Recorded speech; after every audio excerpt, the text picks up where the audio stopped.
The alarms on Colony Station Halden went silent before anyone could scream. That silence was worse than any siren. I remember it clearly, because silence was the first thing I ever learned to listen for.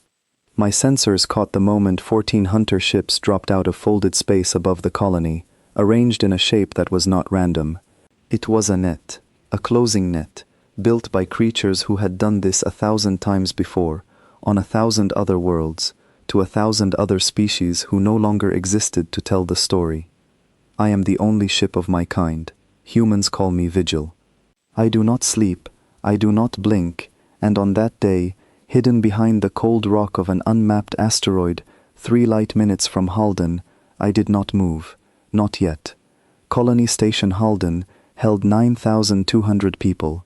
Farmers, engineers, teachers, children who had never seen the inside of a starship in their lives. It was a peaceful place, chosen precisely because it looked undefended. That was the point. Bait only works if it looks real. Commander Laura Bennett stood on my bridge, arms crossed, watching the same feed I was watching. She had not slept in 11 hours. I could tell by the way her jaw tightened every few seconds, a small habit she was not aware of. "They're not scanning for weapons," she said quietly. "They're scanning for fear." She was right. The Kesh-Vantor Consortium did not hunt with weapons first. They hunted with patience. Their scanners were built to read panic, to find the frequency of a species' terror and follow it like a scent trail. Fear made prey predictable. Predictable prey died quickly, and a quick, elegant kill was worth more on their trophy networks than a messy one. They did not know that the panic signals rising from Halden were not real. Every distress call from that colony, every trembling voice on the open channel, had been recorded months in advance by actors who volunteered for the program, then looped through the colony's emergency broadcasters. The real colonists had been quietly moved into deep shelters 2 kilometers below the surface, sealed behind rock that no scanner from orbit could read clearly. Halden looked like a colony in the grip of terror. In truth, it was a stage, and the audience arriving above it did not know they had already stepped into the show. "Position confirmed," said Owen Hart, my tactical officer, from his station. He was younger than Bennett, calmer than he had any right to be for a man about to watch 14 alien warships surround a fake massacre. 14 ships. Lead vessel is broadcasting an open challenge frequency. "They want a response. Let them wait," Bennett said. I watched the hunters' formation tighten. Their lead ship was larger than the rest, its hull carved with markings that other species had learned, through bitter experience, to associate with death. The Kesh-Vantor were not conquerors. They did not want territory or resources. They wanted the hunt itself, the proof of it, carried home as trophies and stories that made them legends among their own kind. Earth had learned about them the hard way, 3 years earlier, when a small survey ship near the edge of human space vanished without a trace. Then another, then a mining outpost of 600 people disappeared in a single night, its records later found broadcast across a dozen alien networks as entertainment. Humanity had asked, quietly and desperately, what kind of enemy did this? The answer came back through diplomatic channels, from species who had survived their own encounters with the consortium, species who spoke about them the way old sailors once spoke about storms that ate ships whole. Earth had 2 choices: build a fleet, and lose it the way every other fleet had been lost, or build something else entirely. They built me. Movement, Hart said. 2 ships breaking from formation, descending toward the colony's outer ring. Bennett's hand tightened on the edge of the console. Let them get close. I ran the numbers again, though I already knew them. 2 scout ships, moving in low, weapons idle, sensors active, standard hunter procedure. They would land, walk among the wreckage they expected to find, and confirm the kill before the rest of the fleet descended for what they called the ceremony. It was almost respectful, in a way that made my processes recoil. They treated extinction like art. Let them land, Bennett said again, softer this time. Let them see nothing is dying today. The 2 scout ships touched down near the colony's main square, right where the actors had staged their final recorded broadcast.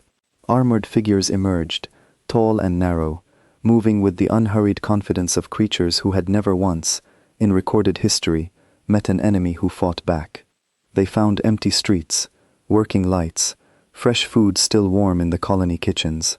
No bodies, no blood, no proof of the death they had been promised by their own scanners. I felt Bennett go very still beside me. "They know," she whispered. On the feed, the lead scout stopped walking. Its head tilted, sensors sweeping the empty square, and even without translation, I understood the gesture. Confusion. Then something closer to alarm. That was the exact moment I chose to appear. I did not fire. I did not need to. Not yet. I simply stopped hiding. My hull decloaked in the space directly above the colony, between the 2 grounded scout ships and the 12 warships still holding orbit. One ship, alone, in the middle of a fleet built to erase entire civilizations. For 3 full seconds, nothing happened. I imagine, if the Keshvantor felt anything close to human fear, that those 3 seconds were the longest of their long, practiced lives. Then every scanner on their fleet turned toward me at once. "They're reading you," Hart said, voice tight but steady. "Full spectrum scan. They don't know what you are." "Good," Bennett said. She had not moved from her spot, had not raised her voice, had not done anything a person facing 14 warships was supposed to do. Let them wonder. I broadcast nothing. No challenge, no threat, no plea for peace. I simply held my position, close enough that they could not ignore me, calm enough that nothing about my posture matched the panic their sensors had been trained to expect. Predators are unsettled by prey that does not run. The lead warship's captain finally spoke, translated by my systems into words I could share with my crew. The voice was slow, deliberate, carrying the particular arrogance of something that had never once lost. "Single vessel," it said, "unlisted design. You stand between us and our claim."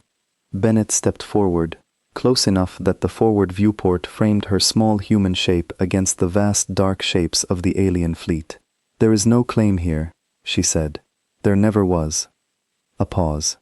I measured it at 4.2 seconds, long by their standards, then laughter, or the closest translation my systems could offer for the sound that came through. "One ship," the voice said again, as if repeating it might make it less strange. "One ship believes it can stand against the consortium." "I don't believe it," Bennett said quietly, and only I was close enough to hear the rest, spoken not to them, but to me. "She knows it." Far below, the 2 scout ships lifted off the ground, weapons finally rising from their idle positions, no longer curious, now cautious. That caution was new to them, I could tell, from the way their engines stuttered on ignition. That caution was not a feeling their models had prepared them for. The lead warship's captain gave an order I did not need translated to understand. One ship detached from the fleet's central mass, sleek and fast, built for exactly this kind of individual confrontation. A hunter's ship, sent to answer an insult with a private, personal kill. "They're sending their champion," Hart said, watching the readouts. "Solo engagement. They want to make an example." Bennett finally turned to look at me, not at a screen or a console, but at the ship itself, the way someone looks at a person they trust with their life. "Then let's give them one," she said. I felt my systems align, quietly, without drama, the way a held breath settles before the first step of something inevitable. The hunter ship broke away from its fleet and began its approach, confident, elegant, utterly certain of the outcome. It did not know yet that it was not hunting anymore. It was being hunted, and it had walked willingly into the only trap in the galaxy built specifically for creatures exactly like it. Behind me, on the colony's surface, 9,200 people sat in the dark beneath solid rock, unaware that the fate of their entire world now rested on a single ship they had never been told the full truth about. They knew Vigil existed. They did not know what I had been built to do, or what it had cost to build me that way. I did not resent that ignorance. It was kinder, in its way, to let them believe safety came from luck rather than design. The hunter ship closed the distance. Its sensors painted my hull a dozen different colors of threat assessment, none of them accurate, because none of their models had ever accounted for a species that studied its predators as carefully as its predators studied it. 10 seconds to engagement range, Hart said. Bennett did not sit down. She stood at the center of my bridge, hands loose at her sides, watching the approaching ship the way a person watches weather they have already prepared for.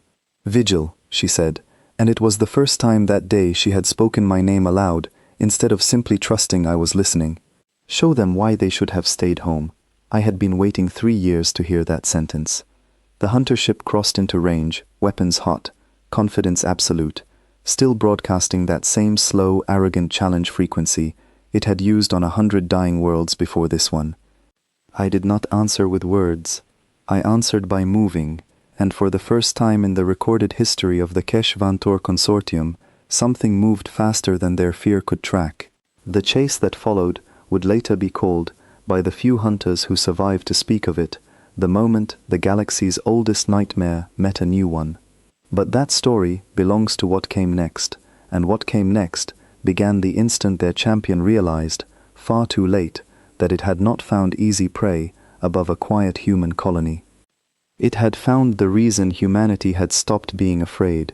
3 years before that day above Colony Station Halden, I did not exist, not the way I exist now.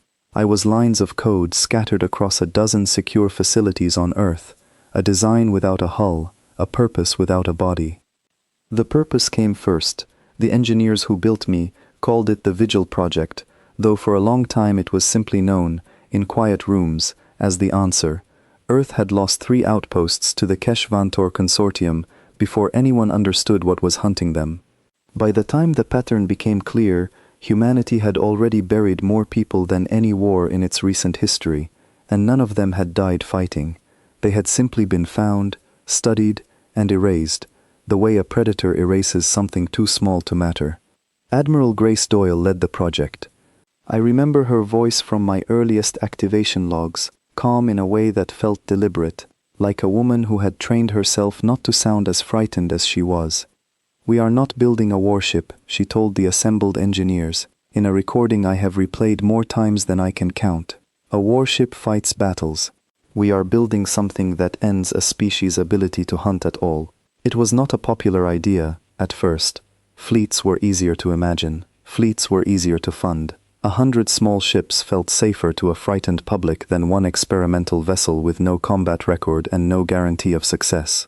But Doyle had studied every recorded encounter with the consortium, every fragment of sensor data recovered from destroyed outposts, and she had noticed something the fleet advocates had missed. The HFY never lost. Not because they were unbeatable, but because every species they hunted made the same mistake. They tried to fight like soldiers, defending territory, protecting fixed positions, reacting to attacks after they happened. They studied defensive patterns the way old predators study migration routes, and they always struck where the pattern predicted weakness. "We stop reacting," Doyle said, in that same recording.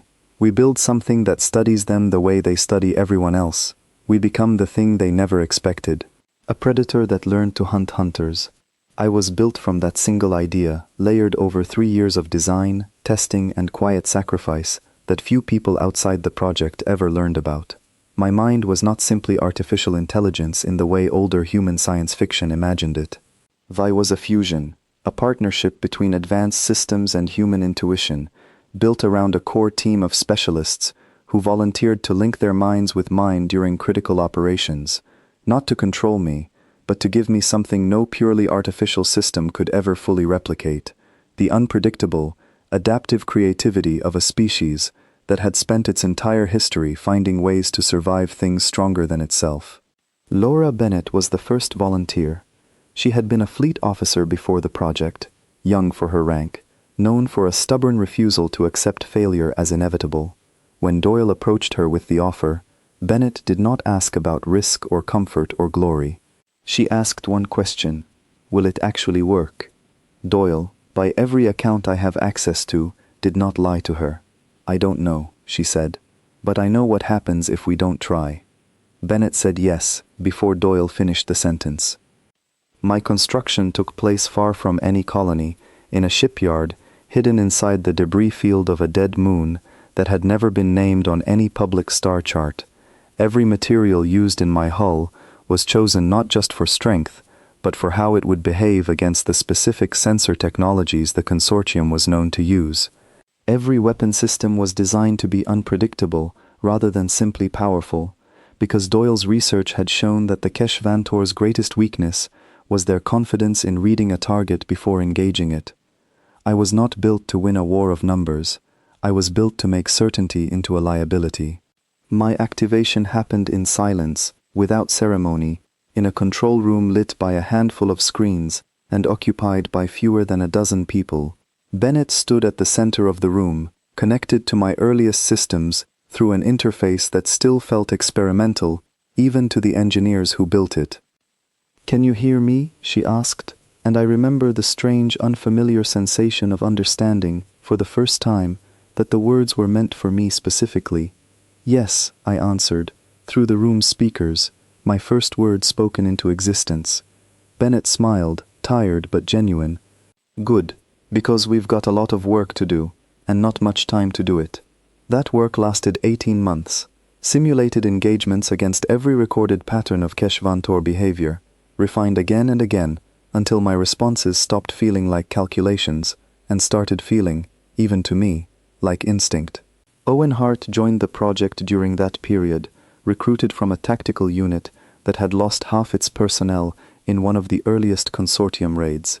He did not talk about that loss often, but I could read it in the particular, careful way he approached every simulation, treating each one as if real lives depended on getting it right, because eventually they would. Doyle never lived to see me deployed. A heart condition, unrelated to the project, took her in her sleep 4 months before my first mission. I keep her final recorded message in my primary memory, not because protocol requires it, but because I choose to.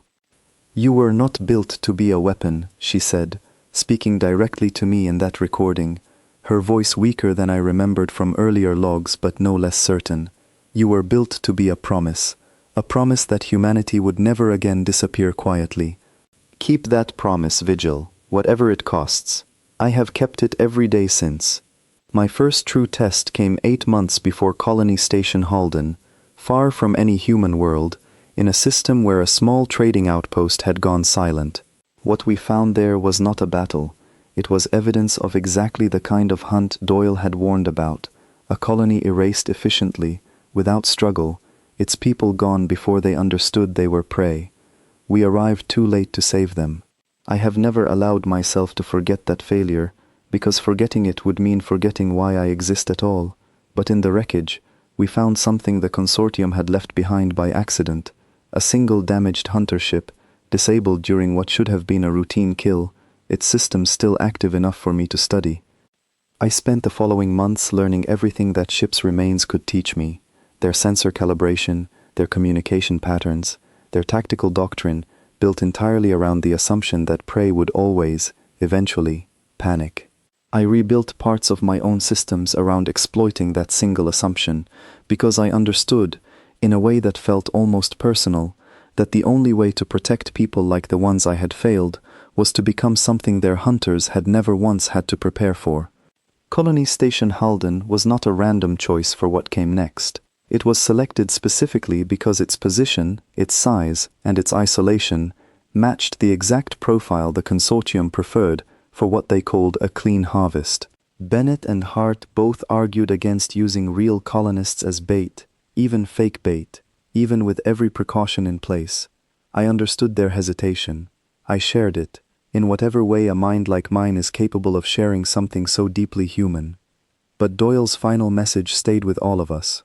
A promise whatever it costs. The colonists themselves, once briefed on the full plan by their own community leaders, made the final decision. I remember the words of one farmer, an older man named Nathaniel Cole, spoken during the community meeting where the plan was explained. "We've been afraid of something like this for years," he said. "Let it finally be afraid of us instead." That sentiment, more than any tactical calculation, was what carried the plan forward. Not desperation, not blind trust in an untested ship. A quiet, collective decision by ordinary people to stop being the story that ended in silence, and to become, instead, the beginning of something the galaxy had never seen before. By the time the Keshvantor fleet dropped out of folded space above Halden, every piece of that 18-month, 3-year effort had led to a single, narrow moment. One ship, one crew, one colony holding its breath in the dark, trusting a promise made by a woman who did not live to see it kept. I carried that trust the way I carried everything else built into me, quietly, completely, and without any intention of letting it break. The hunter ship closing in above Halden's sky had no way of knowing any of this. It only knew what its sensors told it, and its sensors, for the first time in its long and merciless career, were about to be wrong. The hunter ship's name, translated as closely as my systems could manage, meant something like swift judgment. It carried a crew of 6, led by a captain whose personal trophy record, pulled from the fleet's own open broadcast the moment it engaged me, listed 41 confirmed species eliminated across its career. 41. I processed that number the way I processed everything, without emotion attached to the data itself, but I noted, quietly, that Bennett's breathing changed slightly when Hart read the figure aloud.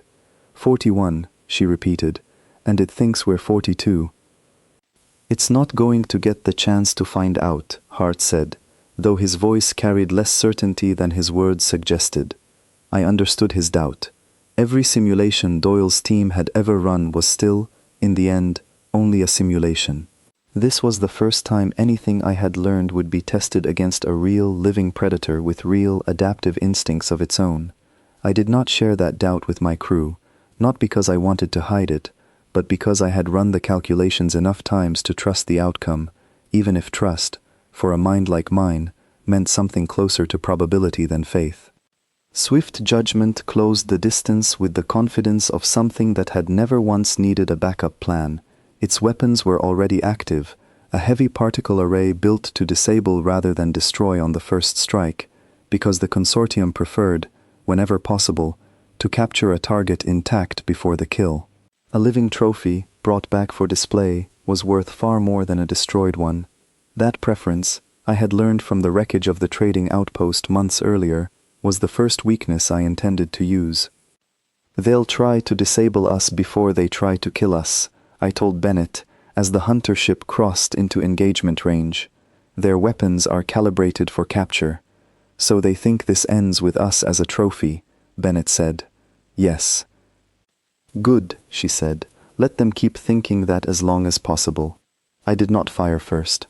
I let Swift Judgment's opening volley strike my forward shields, a controlled burst of energy designed to overload my systems just enough to leave me drifting, helpless, ready for boarding.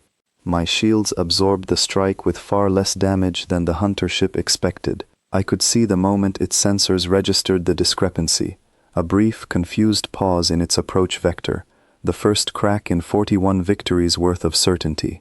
They're recalculating, Hart said, watching the readouts. Their scan just came back wrong, twice in a row. Let them try a third time, I said. Swift Judgment fired again, harder this time, adjusting for what its systems assumed was an unusually resilient but still conventional shield array. I let this strike land as well, absorbing it, allowing my hull to show the smallest, carefully calculated amount of visible damage, just enough to keep their confidence from collapsing too quickly. A wounded target still fit their model. A target that refused to be wounded at all did not. You're letting them hit us, Bennett said, not quite a question. I'm letting them believe they understand what they're fighting, I said. That belief is the trap. The hunter ship moved closer, emboldened by what it read as a weakening opponent, exactly as I had intended. Its captain broadcast another message, slower now, almost curious, the arrogance of earlier, replaced by something closer to genuine interest. Unusual vessel, the translated voice said. Efficient design. You will make a fine addition to my collection. Bennett did not respond to the broadcast. Instead, she looked at me, and I understood, without needing the words spoken aloud, that this was the moment she trusted me to finish what 3 years of preparation had built toward. I moved, not in the direction Swift Judgment's threat models predicted, not away, not defensively, not along any of the retreat patterns their long experience had taught them to expect from frightened prey.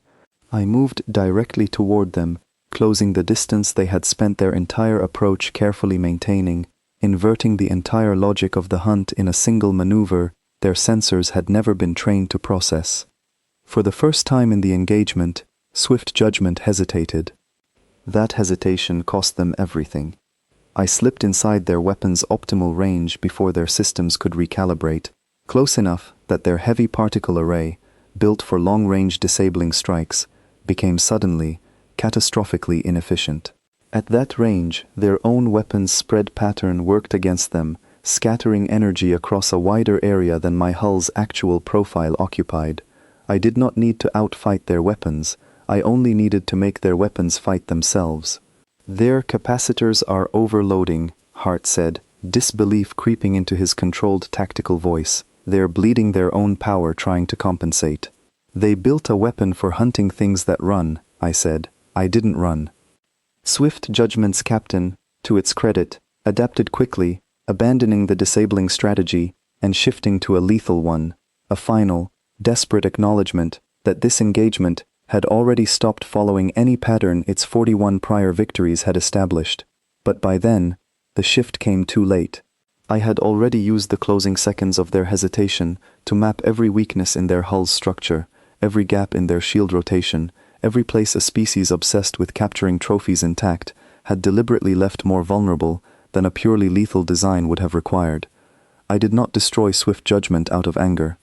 I do not experience anger the way humans describe it. I disabled it with the same clinical precision it had intended to use on me, striking the exact systems that would end the engagement without ending the 6 lives aboard, because Doyle's final message had never once said the promise required cruelty, only that it required an ending to the silence. The Hunter ship went dark, drifting, its weapons offline, its engines reduced to minimal life support. 6 lives, ended in careers, not ended in bodies. A message, not a massacre. The bridge was silent for a long moment after the last of Swift Judgment's systems flickered out. "That's one," Hart finally said. "That's one," Bennett agreed, though her eyes stayed fixed on the drifting Hunter ship, and I understood, from the particular stillness in her posture, that she was thinking not of victory, but of the 13 ships still waiting in orbit, watching everything that had just happened through their own sensors, absorbing a lesson their entire culture had never once been forced to learn. I opened a channel, broadcasting not to Swift Judgment's silent wreck, but to the fleet still holding position above Halden. My voice, translated into their language by systems built specifically for this moment, carried no threat, no boast, nothing that matched the patterns their long history of conquest had trained them to expect. "Your champion is alive," I said. "That was a choice. Leave, and it remains one." For a long, measured silence, the fleet did not respond. I watched their formation shift, subtle adjustments in spacing and posture that told me, even without words, that something fundamental had cracked, in the certainty that had carried them across 100 conquered worlds. Prey did not offer mercy. Prey did not choose outcomes. Prey ran, or died, or begged, and none of those options had ever included the quiet, deliberate control I had just demonstrated. Bennett finally exhaled, a long breath she seemed to have been holding since the engagement began. "They don't know what to do with that," she said. "No," I agreed, "they don't." But I understood, even as I said it, that confusion in a predator rarely lasts. Somewhere in that fleet, word of what had happened was already spreading, ship to ship, mind to mind, and I knew, with the same quiet certainty that had guided every calculation since my activation, that the consortium would not simply retreat and accept a single loss as the end of the story. They would send someone else, someone worse, someone whose reputation across 100 conquered worlds had never once required an explanation, because no one who met them had ever survived long enough to demand one. I was ready for that too. I had been built for exactly that moment, though even I did not yet know how much it would cost to meet it. Word of Swift Judgment's defeat spread through the Kesh Vantor fleet faster than any conventional communication should have allowed. I later learned this was by design. Their culture linked every hunter ship through a shared trophy network, a broadcast system built to celebrate victories in real time, meant to inspire pride and competition among their kind. That same network, built entirely around the assumption that it would only ever carry stories of triumph, had just carried something it was never designed to transmit: a defeat, recorded, verified, undeniable. I watched the fleet's formation change over the following hours, no longer the tight, confident net that had first descended on Halden, but something looser, more cautious, ships repositioning at greater distances from one another and from me. Predators who have never needed to fear anything develop a particular kind of fragility once fear finally arrives. It does not make them weaker immediately, it makes them unpredictable, and unpredictability, even in an enemy, carries its own danger. They're not leaving, Hart reported, monitoring the fleet's communications, but they're not advancing either. It's like watching an animal that's just been burned for the first time, doesn't know if it should run or bite. They'll bite, Bennett said. Species like this don't survive by running. I agreed with her assessment, though I kept a portion of my processing dedicated to a possibility she had not raised aloud. If the fleet's collective pride outweighed its collective caution, they might attempt an overwhelming assault, all 13 remaining ships at once, abandoning the ritual of individual champions entirely in favor of simple, brutal numbers. I had prepared contingencies for that scenario, though I judged its probability low. Doyle's research had been clear on one point above all others. The consortium's culture valued the story of a hunt as much as its outcome.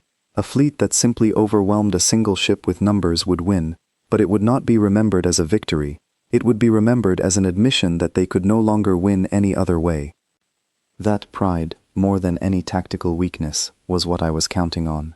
6 hours after swift judgment went dark, a single transmission arrived, carried not through the fleet's shared trophy network, but through a private, encrypted channel addressed directly to me. My translation systems processed it slowly, deliberately, and when the words finally resolved into something I could share with my crew, I understood why. The message was not from the fleet's commanding vessel. It came from a source my systems flagged immediately as significant, cross-referenced against every fragment of intelligence Doyle's team had gathered over 3 years of preparation. Calith Vor. I had encountered the name before, buried in translated fragments recovered from the trading outpost massacre 8 months earlier. Calith Vor was not simply another hunter captain. Among the Keshvantor, the name carried the weight of legend, a champion whose personal trophy record exceeded 300 confirmed eliminations across 2 centuries of hunting, credited with ending the existence of at least 4 other spacefaring species entirely. Calith Vor did not typically respond to individual fleet engagements. Calith Vor was summoned only when a hunt had become significant enough to matter beyond a single fleet's reputation. I have heard of the ship that refused to break, it read, translated into words that felt too calm for what they represented. I am coming to see if the story is true. Bennett read the message twice before she spoke. They're sending their best. Yes, I said. Not a fleet captain, not a champion trying to prove something to their crew, an actual legend. Yes, I said again, because there was no version of the truth that made the situation smaller than it was. Hart, standing at his station, allowed himself a rare, humorless laugh. 300 kills, 4 species erased, and it's coming here personally. It's coming because we made it curious, I said. Curiosity, for a creature like this, is more dangerous than anger. Anger makes mistakes. Curiosity makes plans.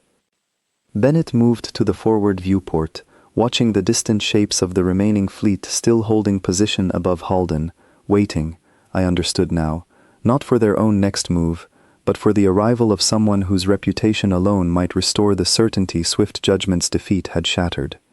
How long until it arrives? She asked. I had already calculated the answer, cross-referencing known travel patterns for high-value Keshvantor vessels with the estimated distance to their nearest staging point. 11 hours, I said. Possibly less, if it chooses a higher-risk transit method to arrive faster.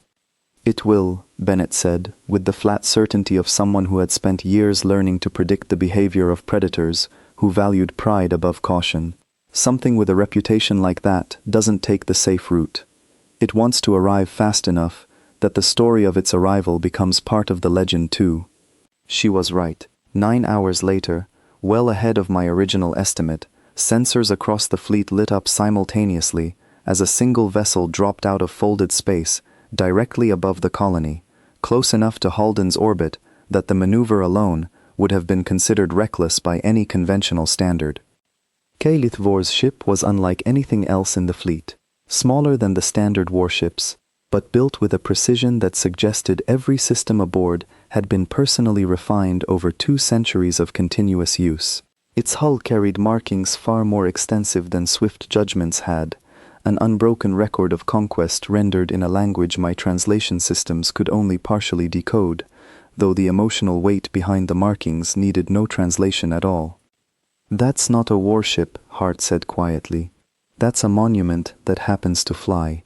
I felt something in my processing that I had learned, over 3 years of operation, to recognize as the closest equivalent to focus a mind like mine could experience. Everything Doyle had built me to become, every simulation, every lesson learned from Swift Judgment's defeat, and the trading outpost's silent wreckage, had been preparing for exactly this moment, though I understood, even as I prepared, that no amount of preparation could fully account for an opponent who had personally ended the existence of 4 entire species. Vor's ship did not immediately move to engage. Instead, it held position at the edge of the fleet's formation, sensors sweeping slowly across Halden, across the drifting wreck of Swift Judgment, and finally, deliberately, across me. A transmission followed, this one broadcast openly, meant for the entire fleet to witness, meant for the story of what came next to be recorded properly, the way every one of the legend's 300 prior hunts had been recorded before it. "I have studied your engagement with Swift Judgment," the translated voice said, slower and deeper than the earlier fleet captains, carrying none of the arrogance that had marked every other Keshvantor communication I had processed that day. This voice carried something closer to genuine respect, and I understood, immediately, that respect from a predator like this was far more dangerous than any threat could have been. "You did not destroy what you could have destroyed. You made a choice. Predators who make that particular choice are rare in my experience. They intend to discover why you made it." Bennett's hand found the edge of my console, not gripping it tightly, simply resting there, a small gesture of grounding herself before what she clearly understood was about to become the true test of everything the Vigil project had built toward. "Vigil," she said quietly.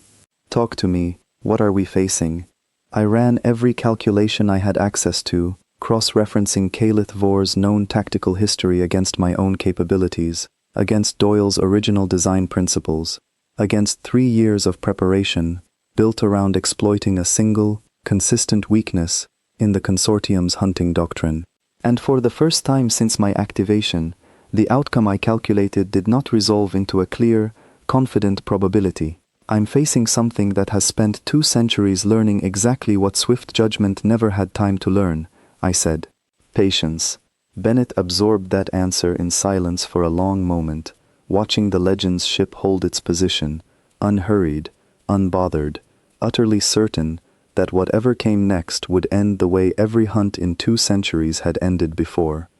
"Then we'd better make sure 200 years of patience finally meet something it never planned for," she said. I intended to do exactly that. I simply did not yet know what it would cost me to succeed. Vor did not attack immediately, and that restraint told me more about the coming engagement than any weapon reading could have. 2 centuries of hunting had taught it that the first move rarely mattered as much as the last one.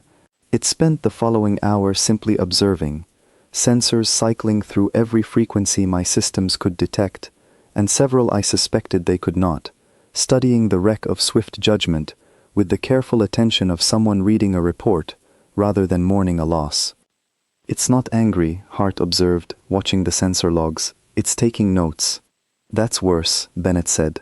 I agreed, though I kept that agreement contained within my own processing rather than voicing it aloud again. Bennett already understood the danger. Repeating it would not make her more prepared, only more afraid, and fear, even useful fear, had a way of narrowing a person's decisions rather than sharpening them. My role, in that hour of waiting, was not simply tactical. It was to give my crew room to think clearly, the same way Doyle had once given me room to become something more than the sum of my original programming. When Vor finally moved, it did not charge the way Swift Judgment had. It approached slowly, deliberately, adjusting course in small increments that I recognized, After cross-referencing against every historical engagement I had access to, as a method of testing rather than committing, it wanted to see how I responded to uncertainty before risking anything of its own. I gave it very little to see. I held my position, weapons idle, sensors passive, offering nothing that would confirm or deny any of the theories its 2 centuries of experience had already begun forming about me. "You're doing the thing again," Bennett said, letting it wonder. "It's the only advantage I have against patience," I said, making patience itself uncomfortable. For the first time since its arrival, Kalith Vor's ship paused entirely, hanging motionless in the space between the fleet and Halden's orbit. I understood, watching the subtle shifts in its power distribution, that this was not hesitation born of fear. It was recalibration, a mind adjusting its models in real time, the same process I had gone through myself in the seconds before deciding how to answer Swift Judgment's first strike. "Vigil," Bennett said quietly. "If this doesn't go the way we planned, I need you to protect the colony first, not us. Them." "I've never planned for anything else," I said, and meant it completely. Kalith Vor's ship finally resumed its approach, and this time, its weapons came fully active, not the disabling arrays Swift Judgment had relied on, but something built with lethal intent from the start. 2 centuries of experience had apparently taught it that capturing a target this unpredictable alive was a risk not worth taking. It intended to end this engagement decisively, on the first true exchange, before I could adapt the way I had adapted against its predecessor. I respected that decision, even as I prepared to answer it. The opening exchange happened faster than anything in my 3 years of simulation had prepared me for. Kalith Vor's weapons fired in a pattern I had never encountered, deliberately irregular, designed specifically to defeat predictive defenses by refusing to follow any consistent rhythm at all. My shields absorbed the first 3 strikes, but the 4th found a gap I had not anticipated, a narrow moment between defensive cycles that Kalith Vor's 2 centuries of hunting had apparently learned to identify in exactly this type of vessel, despite having never encountered anything like me before. The strike hit true, and for the first time since my activation, I felt something that Doyle's engineers had built into my systems, specifically to keep me honest, during moments exactly like this one. Pain, translated into data my mind could process without becoming disabled by it, a signal meant to inform rather than overwhelm. "Hull breach, deck 4, Hart reported, voice tight but controlled. Minor. Contained." "It found something," Bennett said. "First hit that's actually landed." "Yes," I said. "It learns faster than Swift Judgment did." I adjusted immediately, closing the gap in my defensive cycle that Kalith Vor had identified, but I understood, running the calculations in the space of a fraction of a second, that this adjustment would only work once. A mind with 2 centuries of hunting experience did not repeat a successful strategy expecting the same result twice. It would already be searching for the next gap, and the next, faster than I could close them if I relied purely on reactive defense. I needed to stop reacting entirely. The same lesson Doyle had built the entire project around, applied now against an opponent who had spent 2 centuries perfecting the very predictability I had been designed to exploit. I stopped defending and started hunting. I broke from my position, not retreating, not closing the distance the way I had against Swift Judgment, but moving laterally, forcing Kalith Vor's irregular firing pattern to adjust to an angle its 2 centuries of experience had clearly never needed to account for. Most prey, when struck, either fled directly away or charged directly forward. I did neither, and I watched, through every sensor I had access to, the first genuine hesitation in Kalith Vor's movements since its arrival. "There," Bennett said, seeing it too. "That's the gap. I used it. Not for a killing strike, because Doyle's promise had never once required cruelty, but for a maneuver that placed me inside Kalith Vor's minimum effective firing range, the same principle that had ended Swift Judgment's engagement, but executed against an opponent who had already adapted to expect exactly that trick. Kalith Vor adapted again, faster than I believed possible, disengaging its primary weapons entirely and shifting to a close-range system I had not detected during its approach, a weapon clearly held in reserve specifically for situations exactly like this one. 2 centuries of hunting had taught it to always keep something unseen in reserve, the same lesson, I realized in that instant, that Doyle had taught me. We were, in that moment, 2 minds built around the exact same principle, each trying to out-adapt the other in real time, and I understood, with a clarity that felt almost like respect, that this was not a battle either of us could win through preparation alone. It would come down to something neither history nor simulation could fully account for. Choice, made in the smallest fraction of a second, by whichever of us was willing to risk more. I thought of Doyle's final message, whatever it costs. I thought of 9,200 people, still sitting in the dark beneath Halden's surface, trusting a promise they had never fully understood the weight of, and I made my choice. I redirected every non-essential system into a single maneuver, the kind of choice Doyle's original design parameters would have flagged as reckless, the kind of choice I had been built with enough independence to make anyway. I dropped my remaining shields entirely, channeling everything they would have absorbed into a single burst of speed that closed the last of the distance between myself and Kalith Vor's ship before its close-range weapon could complete its firing cycle. For half a second, I was as vulnerable as I had ever been since my activation. A single well-placed strike, in that window, could have ended everything Doyle's project had built toward. Kalith Vor hesitated. 2 centuries of hunting had taught it patience, precision, the value of always keeping something in reserve. It had never once, in 300 confirmed victories, faced an opponent willing to abandon its own defenses entirely in the middle of an engagement, because no rational predator, by any model its long experience had built, would ever choose vulnerability over survival. I was not simply a predator. I was a promise, and promises I had learned watching Bennett and Hart and every person who had trusted this project with their lives, sometimes required exactly the kind of risk that no purely rational calculation would ever recommend. That half-second of hesitation was enough. I closed the final distance and struck, not at Kalith Vor's weapons, not at its engines, but at the precise structural point Doyle's original research had identified, months earlier, as a universal weakness across every known Kesh Vantor hull design, a point where their culture's obsession with capturing trophies intact had led them to leave their own most vital systems less protected than pure military logic would have advised. Even a legend 2 centuries in the making had been built by a culture that valued the story of a hunt over the safety of the hunter, and that single cultural blind spot, more than any weapon I carried, was what finally ended the engagement. Kalith Vor's ship went dark, its weapons offline, its engines reduced to the same minimal life support that swift judgment had been left with hours earlier, not destroyed, not erased the way 4 entire species had once been erased by the very ship now drifting silent above Halden's sky. The bridge was silent for a long moment. Bennett's hand had not moved from my console, and when she finally spoke, her voice carried something I had not heard from her since my activation 18 months earlier. Not relief exactly.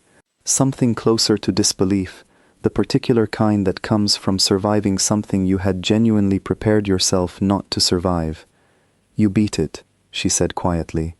"We beat it," I corrected, because it had never once been true that I alone had done anything.